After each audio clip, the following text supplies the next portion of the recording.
Marcus woke at 4 in the morning the way he always did, not because an alarm pulled him from sleep, but because his body had learned long ago that the world belonged to people who moved first. The apartment was cold. He kept the thermostat low in winter, a small sacrifice that added up across months, and he moved through the darkness with the efficiency of someone who had practiced this routine 1,000 times. Coffee first, always coffee first. The machine gurgled and hissed while he stood in the kitchen doorway, watching nothing, thinking about nothing, just existing in that narrow space between sleep and the day ahead. By the time the sun considered rising, Marcus had already showered, dressed in his maintenance uniform, dark blue pants, a shirt with his name embroidered small over the pocket, and was standing in the doorway of the twins' bedroom. Lily was sprawled diagonally across her bed like she'd been dropped from above, her stuffed rabbit tucked under one arm. James slept with his covers kicked to the foot of the mattress, his 7-year-old body already restless even in sleep. Marcus stood there for a full minute, just watching them. People who had children easily, people who'd never worried about money, probably didn't understand this particular ritual. But Marcus had learned that these moments, watching them sleep, knowing they were safe and warm, these were the moments that actually sustained him. "Come on, you two," he said softly, moving to crack open the blinds. "Christmas Eve is coming whether we're ready or not." Lily woke the way she always did, suddenly and completely, eyes open and already talking. "Dad, is it time? Are we going to the diner?" James needed more coaxing, but eventually the promise of pancakes, their Christmas Eve tradition, got him moving. Marcus helped them through the routine, teeth brushed, clothes sorted, backpacks packed for school. He'd already laid out their clothes the night before, the way he always did, reducing decisions to the bare minimum because every decision took time, and time was the one resource he couldn't manufacture. The building where Marcus worked rose 32 stories into the downtown skyline. He'd been the maintenance supervisor there for 6 years, which meant he knew every floor, every mechanical system, every hidden corner where the building's infrastructure lived.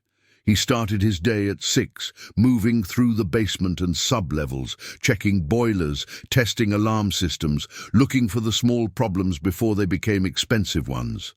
The work was invisible. That was partly why Marcus liked it. Nobody noticed you unless something broke. His job was to make sure nothing broke. By 8 o'clock, he'd dropped the twins at after-school care, a place that opened early for working parents, and was already 2 hours into his day. The building was quiet in these early hours, just the hum of systems and the occasional security guard nodding at him as he passed. Marcus moved through it like he owned it, not because he did, but because he understood it completely. He knew where the stress fractures were in the concrete, which pipes ran hot, which corners collected water. He'd once found a leak in a wall that nobody else had noticed for 3 years. He'd fixed it without telling anyone, just quietly prevented a larger disaster. The job paid $38,000 a year. It was steady. It had health insurance, barely adequate but present, and it had allowed him to rent a 2-bedroom apartment in a neighborhood that wasn't dangerous, but wasn't nice either. It was the kind of job that people with choices didn't want. But Marcus had made peace with it years ago. The question wasn't whether he liked the work. The question was whether he could take care of his kids, and the answer was yes. At 11:30, he took his lunch break and sat in the maintenance office with a thermos of coffee and a sandwich he'd made that morning. He thought about the evening ahead. Christmas Eve was always the same. He'd pick up the twins, take them to Rosie's Diner on 5th and Madison, and they'd eat together. It was their thing. Not expensive. He'd usually spend somewhere between $15 and $20, depending on what they ordered. But it was sacred. When his ex-wife left, when Marcus had suddenly become a single father overnight with 2 infants and a mortgage he couldn't afford, he'd made a promise to himself that his kids would never feel poor. They would never know that money was tight. He would protect them from that knowledge the way other fathers protected their children from danger. The diner had become the embodiment of that promise. Once a month, he took them there, on their birthdays, on Easter, and always, always on Christmas Eve. They'd sit in a booth, the same booth if they could get it, and Marcus would let them order whatever they wanted. Lily always got chocolate chip pancakes with extra syrup. James got a burger and fries, and Marcus got coffee and pie, usually because he'd already eaten, and the pie was cheaper than another full meal. The waitress knew them by name. That was important too. Being known, mattering somewhere. He finished his lunch and went back to work. The afternoon was routine. A tenant complaint about temperature regulation in their office, a check on the roof systems before winter weather closed in, a meeting with the building engineer about next quarter's maintenance schedule. Marcus moved through it all with the competence of someone who'd done this work long enough to know it completely, but not so long that he'd stopped paying attention. At 3 o'clock he clocked out, drove to the after-school care facility, and collected his children. They came running toward him the way children do when they're still young enough to think their parents are heroes just for showing up. Lily leaped into his arms. James grabbed his hand. They talked over each other about their day, a math lesson, a game at recess, something someone said. And Marcus listened to all of it, really listened, because this was the part of his day that mattered most. "Are we going to the diner?" Lily asked. "Is it time?" "It's time," Marcus said. "But we need to go home first. Let me show you something." In the apartment, Marcus had Lily and James sit at the small kitchen table. From his wallet, he pulled out a $20 bill. It was the last of this week's spending money, money he'd set aside for necessities, but he'd decided this week that the twins qualified as a necessity. He laid it on the table. "Do you know what this is?" he asked. "Money," James said. "This," Marcus said, "is our Christmas Eve fund. This is what we get to spend tonight. We're going to go to Rosie's, and we're going to eat together, and we're going to celebrate that we're a family. And this is what we have to make that happen. So we need to be smart about it. What do you want to order?" The twins looked at the money like it was a treasure map. They didn't know that their father had sacrificed other things to have this moment. They didn't know that he'd skipped lunch twice this week. They didn't know that the shoes he was wearing had a hole in the sole that he'd stuffed with newspaper. They just knew that they got to go to the diner, and their dad was there, and that was enough. "Can I get the pancakes?" Lily asked. "You can get the pancakes," Marcus said. "With extra syrup?" James asked, grinning. "With extra syrup," Marcus confirmed. They changed into their nicer clothes, still not expensive, but clean and pressed, and Marcus brushed Lily's hair carefully. She had her mother's curls, thick and prone to tangling, and he'd learned to work through them slowly so it didn't hurt. James put on a sweater that made him look less thin. Marcus had learned to appreciate the small ways clothes could protect children from the world's judgment. The drive to Rosie's diner took 15 minutes. The restaurant was already decorated for Christmas, lights in the windows, garland around the counter, a small tree in the corner with paper snowflakes hung from its branches. The parking lot was moderately full.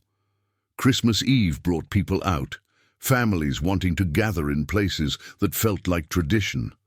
They walked in, and Marcus felt the familiar comfort of the space. Rosie's was the kind of place that hadn't changed much in 20 years. Red vinyl booths, a counter with spinning chrome stools, a kitchen you could see into where the cooks moved with practiced efficiency.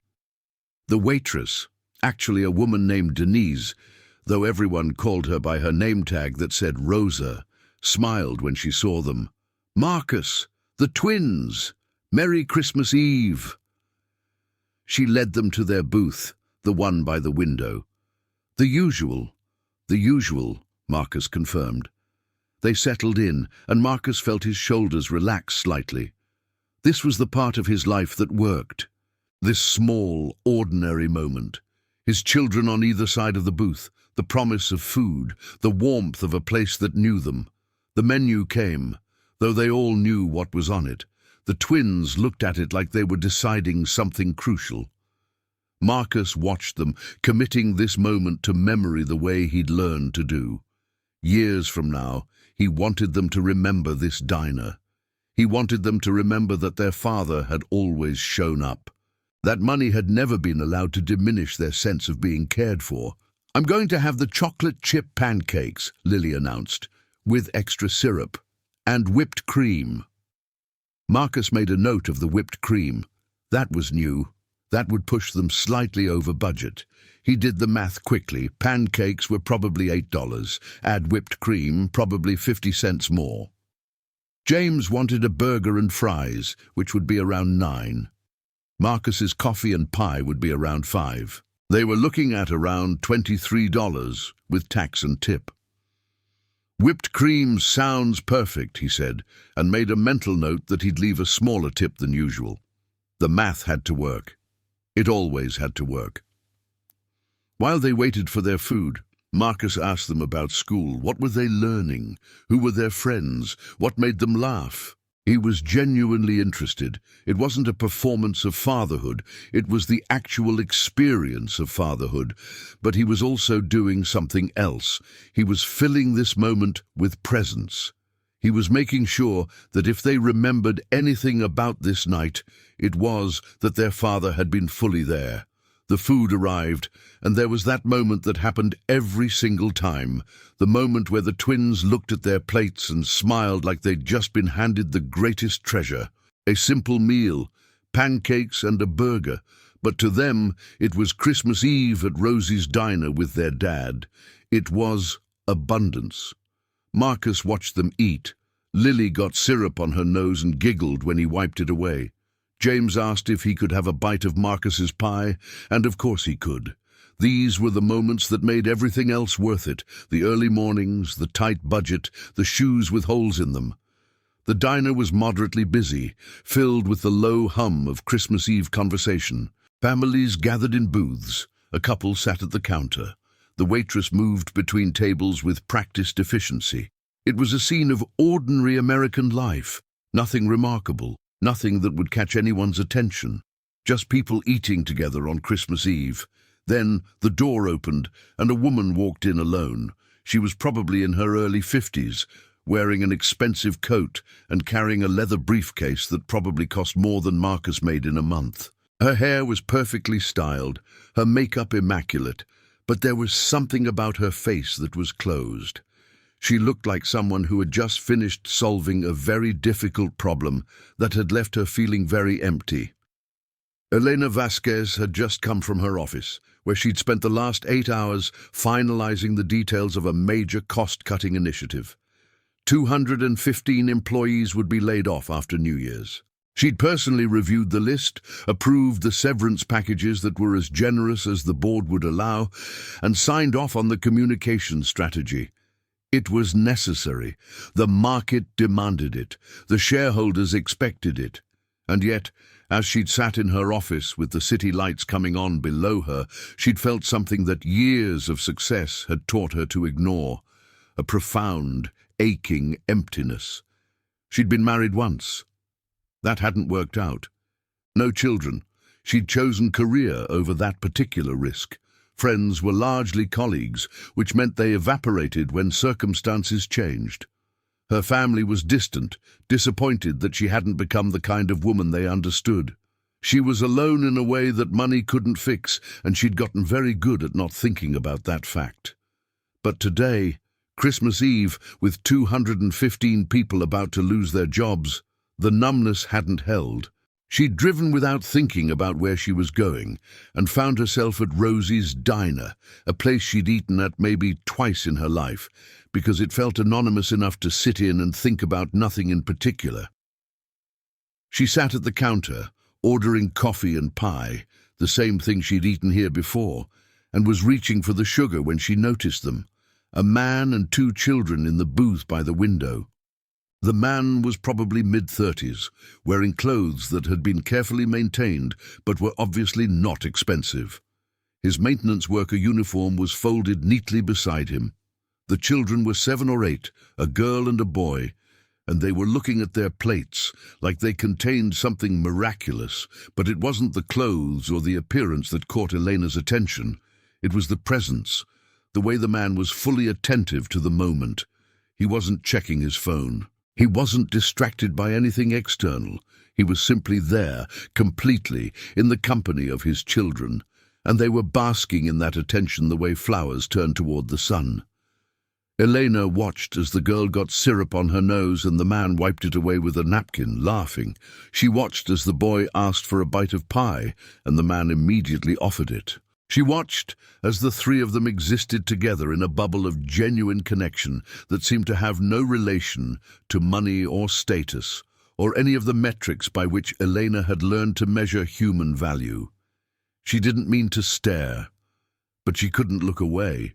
When she'd been coming up in business, she'd learned an important lesson. Every person was either an asset or a liability. Every interaction was a negotiation. Every moment was an opportunity to advance your position. She'd gotten very good at this framework. It had made her successful.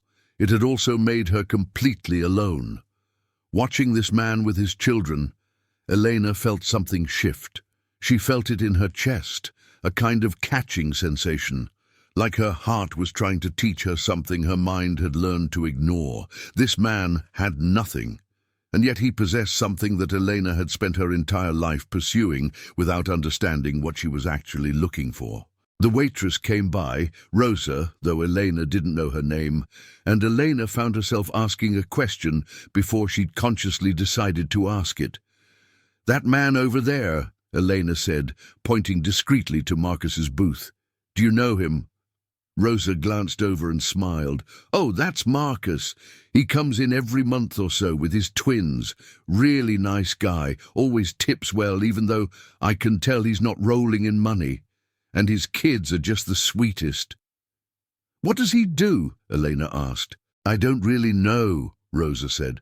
"Maintenance, I think. Building work. I don't know exactly, but he's one of the good ones, you can tell. The way he is with his kids." Elena nodded slowly. One of the good ones.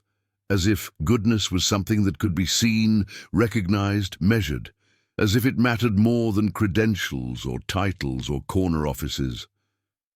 She turned back to her pie and tried to eat, but her attention kept drifting back to the booth by the window. She watched as Marcus asked his children about their day. She watched as he really listened to their answers, not the performative listening of someone pretending to care, but genuine, complete attention. She watched as the girl told him about something that happened at school, and he responded not with quick reassurance, but with real engagement, asking follow-up questions, treating her experience as if it mattered. When they got up to leave, Marcus helped the children with their coats and held the door for them. He paused for a moment on the threshold, and Elena found herself following his gaze. He was looking back at the diner, at the booth they'd just vacated, at the space where they'd been together. And on his face was something that Elena realized she'd never seen on her own face. Contentment. Not happiness exactly, though there was that too, but contentment. A sense that this moment, simple as it was enough. After they left, Elena sat alone with her coffee. The diner felt different now, less anonymous, more like a place where something real had happened. She found herself thinking about her own childhood, about the few moments of real connection she could remember before ambition had become her religion. She thought about the people in her office, the ones who would get the layoff notice after New Year's. She thought about the fact that she'd never been a parent to anyone, never given her complete attention to another human being in the way that man had just done. She was 52 years old. She had money. She had power. She had everything she'd been taught to want. And she was sitting alone in a diner on Christmas Eve, watching a poor maintenance worker and his children leave, and understanding for the first time that she'd spent her entire life pursuing the wrong thing. Elena called for the check and paid cash. She left Rosa a generous tip, not the kind that would seem remarkable to someone with money, but significant enough that Rosa noticed and thanked her. She drove home to her apartment, an expensive place with a view of the city, completely empty of anything that felt like belonging, and sat in the dark. She didn't sleep well that night. Her mind kept returning to the image of Marcus, fully present with his children, possessing something that all of her success had failed to buy. The next day, on Christmas morning, Elena did something she hadn't done in years. She called her sister, the one who had always disappointed her by choosing a normal life, marriage, children, a house in the suburbs. They talked for an hour, then Elena called her brother, then her mother. And in those conversations, something began to crack open. She went back to the office on December 26th, and the layoff notices went out as scheduled. But something had changed in Elena. She began to ask different questions. How were the severance packages structured? Could they be more generous? Were there opportunities to help people transition to new roles? Could the company fund retraining programs? The board questioned her changing priorities. Shareholders wanted leaner operations, lower costs. But Elena had begun to understand something about power, that it could be used not just to accumulate more, but to actually help. And once she'd seen that possibility, she couldn't unsee it. She tried to find out more about the man from the diner. But there was no obvious way. She didn't know his last name. She didn't know where he worked, but she did know that he'd made an impression and she couldn't let it go. In early January, Elena did something she'd never done before. She went back to the diner. She sat at the counter and ordered pie, and she waited. She told herself it was foolish, that she couldn't possibly expect to see him again, but something in her needed to understand what she'd witnessed. Or maybe to thank him for it, though he'd done nothing to deserve thanks. It took 3 visits before she saw him again. He came in with the twins on a Saturday afternoon, not an official visit day, just a regular day, and Marcus had apparently decided to take them out for an early lunch. Elena was sitting in the same seat at the counter, and she turned to look, and he happened to glance in her direction. For a moment, their eyes met. Marcus didn't recognize her. Why would he? And his gaze moved away. But Elena had seen something in that moment. She'd seen a man who was genuinely decent, a man who bore the weight of his responsibility without complaint, a man who had chosen presence over possession. She didn't approach him. That would have been strange, would have broken something about the moment. But as he and his children left, Elena made a decision. She would find a way to connect with this man, not to rescue him. She understood now that he didn't need rescuing, but because meeting him had changed something fundamental in her understanding of what it meant to live well. Through careful work with the building where Marcus worked, Elena managed to arrange a meeting with the facilities manager. She framed it as a concern about maintenance protocols, but really, she was trying to find an excuse to encounter Marcus directly. When he was called into the meeting, pulled from his work to talk to a powerful woman from the corporate sector, Marcus arrived confused, uncertain, wondering what he'd possibly done wrong. "I wanted to commend the quality of the maintenance work on this building," Elena began. She was being careful, trying to be authentic in a way that didn't come naturally to her. "I've been reviewing our facilities across multiple properties, and this building stands out. The systems are well maintained. Issues are prevented before they become problems. I wanted to speak directly to the person responsible." Marcus shifted uncomfortably in his chair. He wasn't used to being commended. He'd spent his whole life being invisible, and visibility from someone with this much power felt unsettling. "Thank you," he said carefully. "I just do the work." "I know," Elena said. "That's exactly the point. You do the work well, even when nobody's watching. That's rare." Marcus wasn't sure how to respond to that. He looked at Elena, this expensive woman in her designer suit, and tried to understand what she wanted. In his experience, people in positions of power wanted something. They didn't show up just to say thank you. There's something else, Eleanor said carefully. I've been thinking about creating opportunities for people like you, people with demonstrated competence and integrity. I'm starting a program that would involve more responsibility and better compensation, working across multiple buildings, helping to develop systems and train other maintenance staff. It would be a significant step up. Would something like that interest you? Marcus felt his world tilt slightly. He'd spent so long in stability that he'd stopped imagining things could change. He'd made peace with his position, and that peace was hard won. Now this woman was offering him something different, something that didn't fit into the life he'd carefully constructed. Why? He asked directly. Why would you do that? Elena considered the question. The honest answer was complicated. It was because seeing him with his children had cracked something open in her, something that had been sealed shut for decades. It was because his quiet competence had revealed to her a way of being that she'd never understood despite all her accomplishments. It was because she was beginning to understand that helping people was more satisfying than dominating them. Because I saw something in you, Elena said finally. Character, real character, not the kind you put on for interviews. And I realized I've spent my career overlooking people like you. I thought I'd built something important, but meeting you and your children made me understand that I'd been measuring success by the wrong metrics. Marcus didn't know whether to believe her, but he also knew that sometimes opportunity came in unexpected packages, and it had to be recognized or it would pass. He thought of Lily and James, of the life he was building for them, of the possibility that things could be different. I'd need to think about it, he said. I'd need to understand what the role actually involves. Of course, Elena said. She slid a card across the desk. But Marcus, I want you to know, I'm not offering you charity. I'm offering you an opportunity because you've demonstrated the kind of integrity that should be rewarded.